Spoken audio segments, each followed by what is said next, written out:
Hi everyone, मैं हूं आकाश रजाक और आप देख रहे हैं आरएस फिल्म्स प्रोडक्शंस। आज का जो वीडियो है ये बेस्ड है कमेंट पर और कमेंट किया है नामुद्दीन अंसारी 19 ने। इन्होंने लिखा है, क्या यह जरूरी है कि सभी फिल्मों में हर कैरेक्टर का परिचय एक्ट 1 में ही कर देना चाहिए?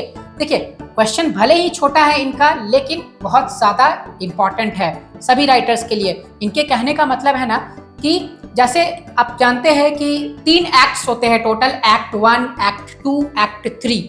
तो एक्ट 1 में जो कि इंट्रोडक्शन करना होता है आपको, तो उस एक्ट में ही सभी कैरेक्टर्स का इंट्रोडक्शन कर देना है, या फिर जब वो अपीयर होंगे सीन में, जैसे मान लीजिए कोई इंटरमिशन से अपीयर होता है कोई कैरेक्टर 8-10 सीन बाद अपीयर होता है, तब फिर उनका वहां पर इंट्रोडक्शन करेंगे। कैसे करेंगे?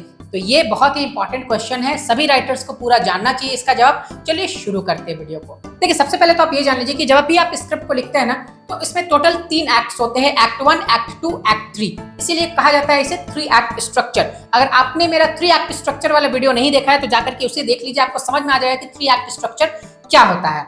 तो उसके लिए आप जस्ट यूट्यूब पे सर्च कीजिए 3 act structure RS films productions, या फिर उस वीडियो का लिंक मैं आपको इस वीडियो के लास्ट में भी दे दूंगा, आप देख लीजिएगा। देखिए, अब मान लीजिए कि आपने एक स्क्रिप्ट लिखी है, आप सोच रहे हैं कि कैरेक्टर्स का इंट्रोडक्शन कैसे करना है। जितने भी कैरेक्टर्स हैं सभी को आपको उसी समय इंट्रोड्यूस कर देना है जो फर्स्ट एक्ट है उसी में, या फिर जैसे जैसे वो अपीयर होंगे वैसे वैसे आपको वहां पर इंट्रोड्यूस करते जाना है। तो देखिए, इसका जवाब है ना कि ये डिपेंड करता है कि आप लिख क्या रहे हैं। देखिए, अगर आप सिनॉप्सिस लिख रहे हैं तो सिनॉप्सिस में जितने भी मेन कैरेक्टर्स है ना, उनका इंट्रोडक्शन आपको स्टार्टिंग में ही कर देना है। आप बीच में नहीं करेंगे, या फिर जैसे जैसे वहां पर लोग अपीयर होते हैं कहानी के मुताबिक वैसे आप नहीं करेंगे। आपको सभी का इंट्रोडक्शन फर्स्ट में ही कर देना है। आप सिनॉप्सिस लिख रहे हैं या फिर कॉन्सेप्ट लिख रहे हैं, सेम चीज है।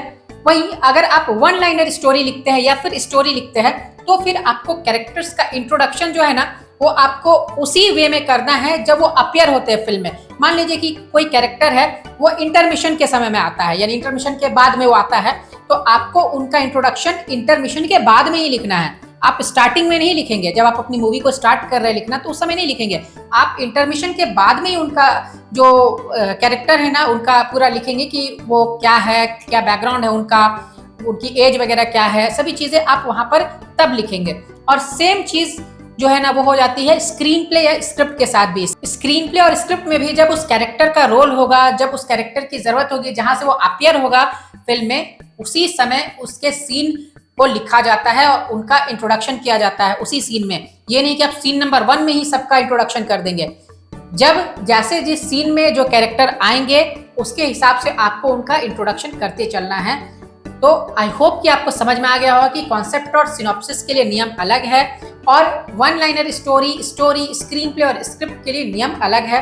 तो ये है पूरा मैटर। और अगर आपको ये सभी चीजें लिखना नहीं आता है प्रोफेशनली, आप इन सभी चीजों को प्रोफेशनली लिखना सीखना चाहते हैं, तो इसके लिए आप हमारे कोर्स को ज्वाइन कर सकते हैं, जिसका नाम है A to Z script writing online certificate course. घर बैठे आप सीखिए, बेसिक टू एडवांस लेवल तक आपको पूरी स्क्रिप्ट राइटिंग की ट्रेनिंग दी गई है, और आप लोगों को प्रैक्टिकल वीडियोस के जरिए सैंपल्स और एग्जाम्पल्स के साथ सिखाया गया है। तो अगर आप इस कोर्स को ज्वाइन करना चाहते हैं या इसके बारे में अधिक जानकारी लेना चाहते हैं, तो आप हमें स्क्रीन पर दिए गए नंबर पर कांटेक्ट कर सकते हैं। कांटेक्ट कीजिए और ज्वाइन कीजिए, क्योंकि अगर आप इसे ज्वाइन करेंगे ना, तो आप प्रोफेशनल वे में इन सभी चीजों को लिखना सीख जाएंगे। जितनी भी चीजें मैंने आप लोगों को बताई ना, और जितनी भी चीजें स्क्रिप्ट राइटिंग से रिलेटेड है, वो सभी आप लिखना प्रोफेशनल वे में सीख जाएंगे। तो स्क्रीन पर दिए गए नंबर पर आप डायल कीजिए। तो उम्मीद करता हूँ कि आपको वीडियो पसंद आएगी। तो वीडियो को करते जाइए लाइक, चैनल पर नए तो सब्सक्राइब करके रखिए। फिर मिलेंगे एक नए वीडियो में। Love you and bye bye.